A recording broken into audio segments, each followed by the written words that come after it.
Hola, ¿qué tal? Soy Jonas Birmer. Bienvenidos a la versión especializada en salud del Noticiero Científico y Cultural Iberoamericano NCC, un espacio de la Asociación de Televisiones Educativas y Culturales Iberoamericanas ATI, con el propósito de difundir la ciencia y la tecnología en toda Latinoamérica. Los procesos creativos no son sencillos, pero suelen significar una descarga de satisfacción por los desafíos que representan, además de las conexiones personales que se crean al trabajar en equipo. Pero, ¿qué es la creatividad y de qué manera podríamos aprovechar al máximo este estado natural de nuestro cerebro en beneficio de nuestra salud? Más información a continuación. A lo largo de la historia, la creatividad se ha interpretado de diversas maneras. Se le ha considerado un rasgo personal estable y heredable entre generaciones o un estado ocasional que todos experimentan en algún momento de sus vidas. La especialista en neurobiología Rosa Aurora Chávez considera a la creatividad como el proceso de generar algo nuevo, transformando lo ya existente. Lo anterior es posible gracias a las bases cerebrales. Tiene que ver un poco cómo es el proceso creativo.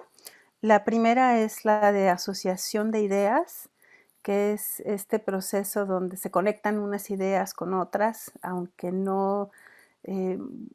muchas veces sea de forma inconsciente, sin darnos cuenta. Es como que como que en el background sigue uno asociando y conectando ideas.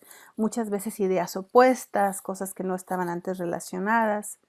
Entonces, esa es una de las etapas. La otra sería la de elaboración, que es una vez que tengo la idea, ¿qué voy a hacer con esa idea? Y esa es una etapa más consciente, donde implica también mucho trabajo. En esta segunda etapa, que es la de la elaboración, las personas utilizan las asociaciones obtenidas en la primera fase y las mezclan con sus capacidades e intereses para construir o desarrollar una idea y cristalizarla en una obra científica, artística, literaria o de otra índole. La tercera y última etapa es la comunicación. Comunicar y compartir la idea con los demás provocará que se contagie la creatividad. También otro aspecto es que en la creatividad todo nuestro cerebro, las áreas de las emociones, las áreas de la imaginación, las áreas del pensamiento, las áreas de la imaginería, todas funcionan al mismo tiempo. Entonces también estimular los procesos creativos pues nos ayuda a pensar mejor. De acuerdo con la psicoanalista, en el proceso creativo, el cerebelo se activa más de lo normal y funciona como un procesador que permite asociar ideas y mantenerlas en la memoria. Eso permite algo que se conoce como la incubación, que es, por ejemplo, cuando estamos pensando en algún problema o tratando de crear algo, a veces nuestras mejores ideas se nos ocurren cuando hacemos otra cosa, cuando nos estamos bañando, o estamos caminando, o estamos viendo la naturaleza, o estamos cocinando. Y es justamente porque este proceso automático de conectar ideas continúa. Y muchas veces sucede incluso en el sueño. Lo que hemos encontrado es que la creatividad, de hecho, apoya y ayuda a la salud mental, apoya y ayuda a la sobrevivencia y a la resiliencia, y es algo que se vio muy patente ahorita durante la pandemia. Te revitaliza y te ayuda a solucionar problemas. Desde México, reportó para el Noticiero Científico y Cultural Iberoamericano NCC Karen Rivera, de Canal 22, México. Los derechos humanos se han moldeado alrededor del tiempo, aspirando a una sociedad armónica y libre en donde cada persona pueda desarrollarse libremente de manera individual. Sin embargo, a millones de personas alrededor del mundo se les impide ejercer decisiones sobre su cuerpo, violentando sus derechos sexuales y reproductivos, un problema importante a tratar en Latinoamérica. La escasez de métodos anticonceptivos en Venezuela y los altos costos de los mismos se han convertido en una traba para la planificación familiar, provocando así una vulneración en los derechos sexuales y reproductivos de las mujeres que ven como una utopía poder decidir sobre su maternidad. La ONG venezolana Convite publicó recientemente un estudio sobre la escasez de anticonceptivos en el país para julio, encontrando que los métodos de contracepción inyectables presentaron un 82,8% de escasez, mientras que la carencia de dispositivo intrauterino se ubicó en 81,3%.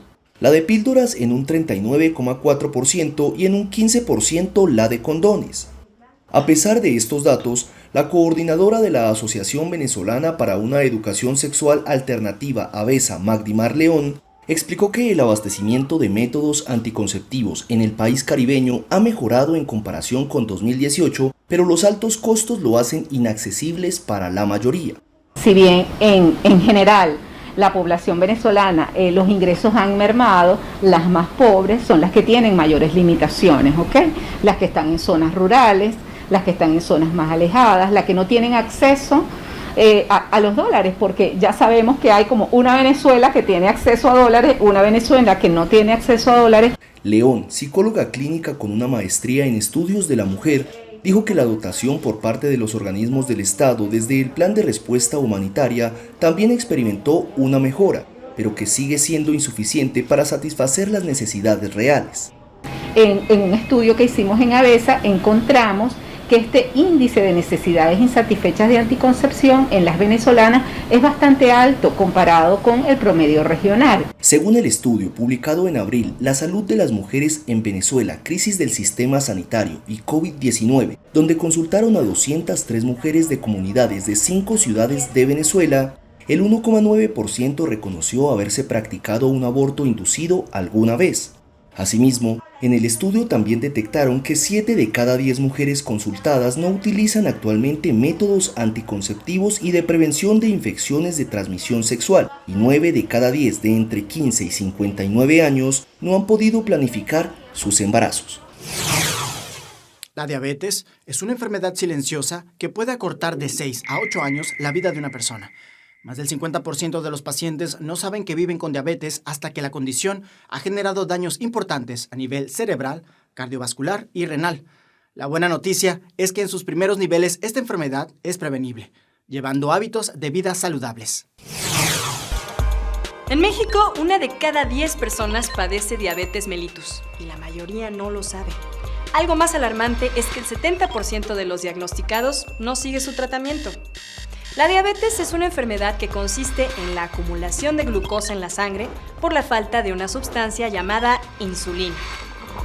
El 95% del tejido del páncreas nos ayuda a la digestión y una pequeña parte del 5% restante es el que produce y libera insulina cuando consumimos alimentos.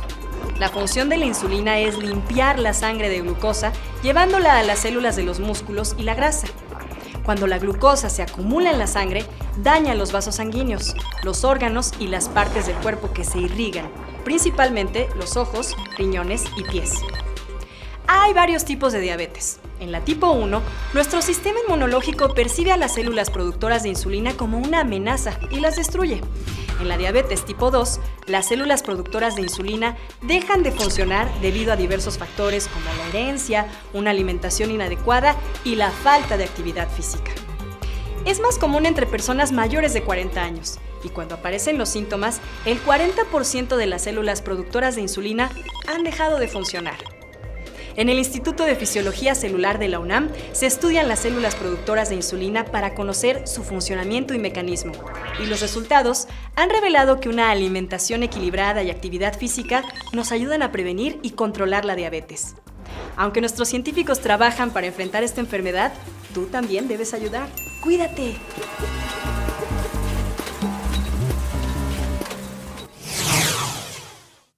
En el verano de 1921, un recién nacido en París recibía la primera dosis de una vacuna contra la tuberculosis. Desde entonces, el inmunizante llamado BCG es la única opción desarrollada hasta la fecha contra una enfermedad que mata a más de 1.4 millones de personas en el mundo, misma que a 100 años de su creación sufre problemas en su producción y distribución. Se cumple el primer centenario de la vacuna contra la tuberculosis. La BCG o bacilo de Calmette-Guerin fue administrada por primera vez a recién nacidos en julio de 1921. Desde entonces ha salvado decenas de millones de vidas. Esta fórmula es muy efectiva en bebés y niños pequeños, pero no en adolescentes y adultos, las franjas de población con mayor probabilidad de extender la enfermedad. Aunque continúan las investigaciones para mejorarla, cuenta con muchísimos menos recursos que los destinados a la COVID-19. Casi 1,5 millones de personas murieron de tuberculosis en 2019, explica la directora ejecutiva del principal colectivo mundial contra esta enfermedad. Calculamos que en 2020 la tuberculosis mató al mismo número que la COVID en el mundo en un año. Pero debido a la pandemia, los limitados fondos destinados a la tuberculosis, así como las inscripciones para las pruebas clínicas de la vacuna contra ella, se han reducido, se han parado. En los 2 últimos siglos, la tuberculosis ha matado a más de 1.000 millones de personas. La OMS fijó 2050 como el año de su erradicación, pero se teme que no será posible conseguirlo para entonces. Tras la necesidad de detectar la COVID-19 de manera asequible, rápida y eficiente, expertos buscan alternativas que puedan hacer frente a las opciones ya existentes como las pruebas PCR, que conllevan un procedimiento para algunos invasivo, tienen un costo elevado y necesitan el respaldo de algún laboratorio. Ante esto, distintas opciones nuevas saltan a la mesa, como lo sería la detección del virus a través de la transpiración. Un nuevo dispositivo de análisis de COVID que utiliza el sudor de las axilas para tomar lecturas se muestra en acción comprobando la presencia del virus entre los vendedores en la capital de Tailandia, Bangkok.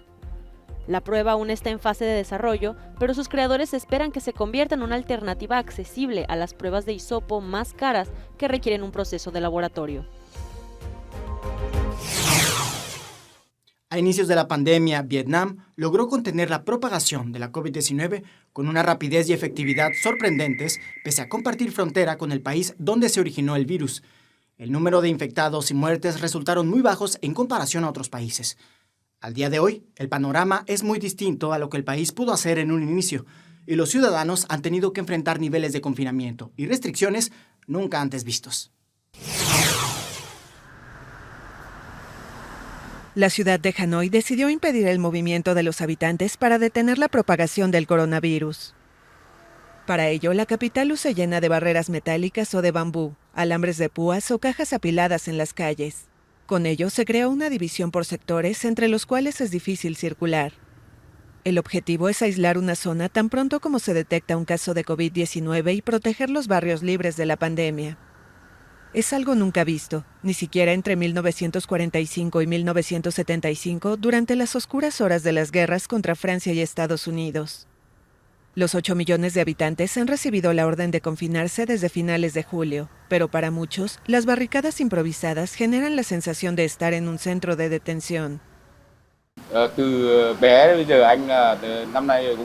Desde que era joven hasta ahora y tengo 47 años, nunca había visto un bloqueo como este. Ha afectado mucho nuestra vida diaria, pero por la pandemia y por la seguridad de las personas deberíamos hacer esto. Creo que estos bloqueos son útiles porque podrían limitar la entrada de extraños a una zona residencial, especialmente a una zona segura. Apoyo firmemente esta forma en la que aislamos la calle para evitar que entren extraños. Por supuesto que hay formas de entrar, conocemos todas las formas de entrar, pero tenemos que obedecer el reglamento. Más de la mitad de los 98 millones de vietnamitas están sometidos a restricciones de viaje, pero pocos se atreven a criticar abiertamente la política del Partido Único por miedo a represalias. El país había sido aclamado en 2020 por el control de la enfermedad gracias a su estricta política de seguimiento de casos y cuarentenas, pero sufre ahora la lentitud de su campaña de vacunación. Solo 17% de la población cuenta con una dosis de la vacuna anti-COVID y apenas 2,6% tienen el esquema de 2 dosis. Las autoridades han registrado más de 10.000 muertes desde finales de julio en comparación con solo unas pocas decenas el año pasado. Esto ha puesto al sistema de salud bajo presión. Una región al sur de Perú está liderando el proceso de vacunación contra el coronavirus. Gracias a su estricto control fronterizo y pese a que el Ministerio de Salud no ha dado autorización sobre la inmunización en menores de edad. No obstante, el modelo ha inspirado el desarrollo de una plataforma de datos actualizada que ayude a agilizar las jornadas de salud en regiones vecinas. La sureña región de Tacna, fronteriza con Chile y Bolivia, logró vacunar contra la COVID-19 el 70% de su población mediante un modelo de éxito que el Seguro Integral de Salud SIS busca replicar en todo Perú vía un proyecto digital que permite conocer al momento la situación de la pandemia en su región. A diferencia de la vacunación de más de 33 millones de habitantes del país, que alcanzó el 30% de la población adulta, las brigadas de Tacna están inmunizando a los menores de edad después de haber inoculado ya a la mayoría de sus 346.000 habitantes. Cecilia Ma es la responsable del proyecto GeoVac Perú. Yo tomé las lecciones de Tacna para poder premiar a las personas, o sea, toda la sociedad organizada. El tema de la lucha contra el COVID no es una cuestión solo de salud, sino es de toda la comunidad, de toda la organización social y la reactivación económica que beneficia a todos.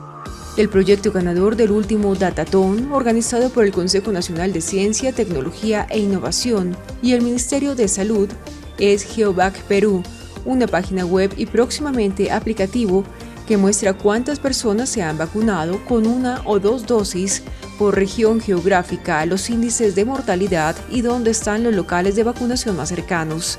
GeoVac se hizo acreedor a la asistencia técnica y el financiamiento por parte de Concitec para concluir los ajustes del proyecto en la plataforma Powered by de Microsoft y dejarlo operativo en forma permanente para el público. La meta de GeoVac es primero estar disponible en la página web en no más del 15 de septiembre y estar en no más de la primera semana de octubre a disposición en forma gratuita en la plataforma de Apple Store y de Play Store. En materia de vacunación, los más rezagados son los mayores de 40 años, motivos por el cual el Ministerio de Salud lanzó las vacunatones, jornadas de 36 horas consecutivas durante los fines de semana para que la población acuda a recibir su dosis. De cara a la temporada invernal, las nuevas variantes, el regreso a clases o incluso la eventual pérdida de efectividad para quienes recibieron sus dosis contra la COVID-19 a inicios de año, la aplicación de una tercera vacuna suena con cada vez más frecuencia. Pero debido a que los países menos desarrollados aún no logran sus objetivos de inmunización previstos, la OMS ha restringido una tercera dosis exclusivamente para poblaciones de riesgo.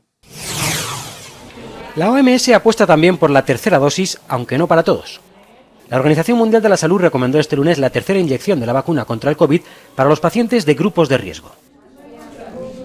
Por supuesto, el organismo da este visto bueno solo para aquellas vacunas aprobadas por la ONU, a saber, Pfizer-BioNTech, Moderna, AstraZeneca, Sinopharm, Sinovac y Johnson & Johnson, en cuyo caso se trataría de una segunda dosis.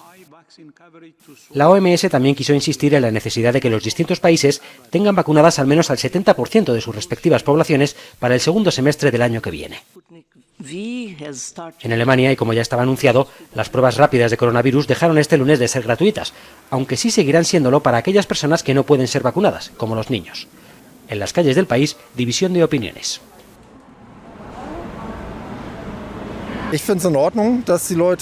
Me parece bien que la gente ahora tenga que pagar, porque si hay gente que no quiere vacunarse por la razón que sea, entonces ¿por qué el público en general tiene que pagar por ello?, opina este hombre.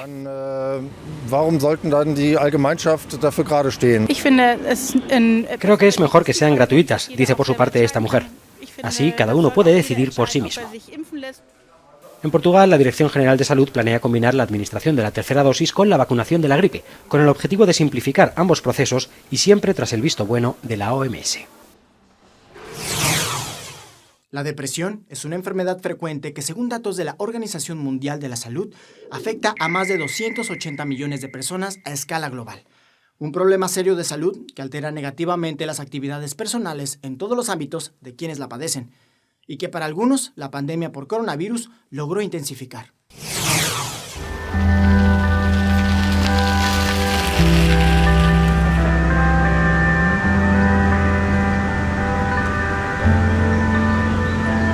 Ich bekomme innerlich ganz starke Gedankenkreisläufe. Ich habe Suizidgedanken, ich habe den Drang, mir selbst weh zu tun.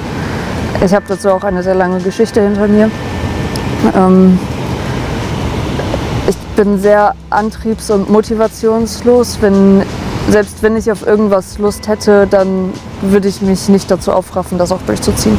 Ich habe mich dann teilweise einfach ins Bett verkrochen oder ich bin aufs Tempelhofer Feld gefahren und habe einfach versucht einfach nichts wahrzunehmen. Also mir war alles zu viel, ich wollte einfach nichts mehr.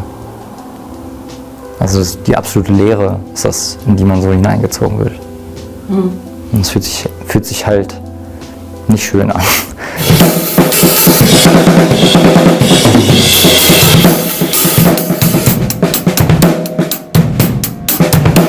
Also mir hilft total einfach jeden Tag zumindest einen Termin zu haben, wo ich aus dem Haus rausgehe, wo ich jemanden treffe. Dann ist der Tag bei mir schon mal relativ safe, dass sozusagen die Depression und die anderen Symptome nicht zu sehr mich umhauen. Aber während dieser Corona-Beschränkungen und ja, wegen dieser ganzen Zeit war es halt eher die Ausnahme, dass solche Tage waren. Also das hat es echt schwer gemacht. Ich habe eigentlich meinen ersten Arbeitstag in Anführungsstrichen gehabt und dann sollte ich eigentlich in einer Tagesstätte anfangen, um meine Tagesstruktur aufrechtzuerhalten.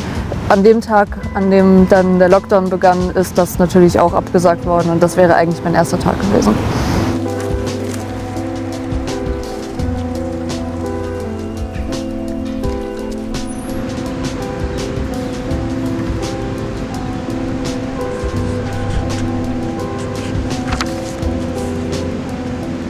Ich habe mehr gelernt, für mich selber einzustehen, wenn irgendwas problematisch wird. Wenn ich mich irgendwo unwohl fühle, dass ich das dann sage, damit irgendwas an der Situation geändert wird. Ich habe auch etwas gelernt, alleine zu sein. Klappt nicht auf Dauer, aber es klappt ein paar Tage.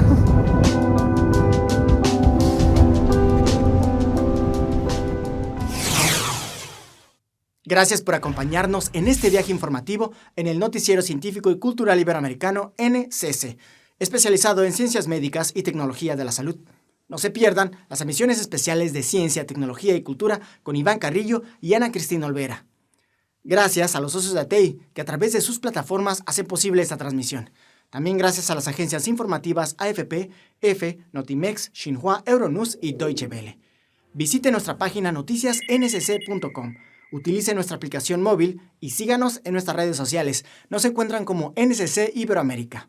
Soy Jonas Birmar. Cuídense mucho. Nos vemos en la próxima.